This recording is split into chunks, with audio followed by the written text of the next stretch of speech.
Haharap sa publiko si Pangulong Bongbong Marcos mamayang hapon kaugnay ng idiniklara niyang State of National Energy Emergency kagabi.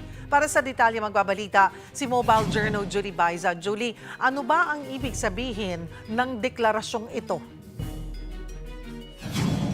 Cheryl, sa ilalim ng State of National Energy Emergency, nangangahulugan daw na may banta o kakulangan na sa supply ng enerhiya ng bansa. Sa ilalim ng Executive Order 110 na nilagdaan ni Pangulong Bongbong Marcos kagabi, iniutos ang pagbuo ng Uplift Committee o Unified Package for Livelihoods, Industry, Food and Transport.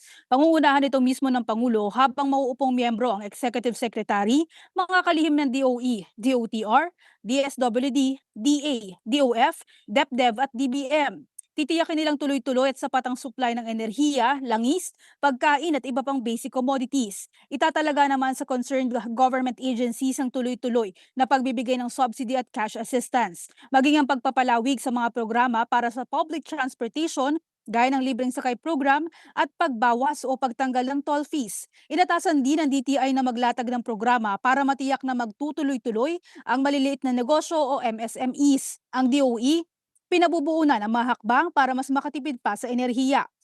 Inatasan din ng ahensya na aksyonan ng hoarding, profiteering at supply manipulation para pangalagaan ng mga consumer. Ang pondo para sa lahat ng ito magmumula sa kasalukuyang appropriations o alokasyon ng implementing agencies. Tatagal ang State of National Energy Emergency ng 1 taon.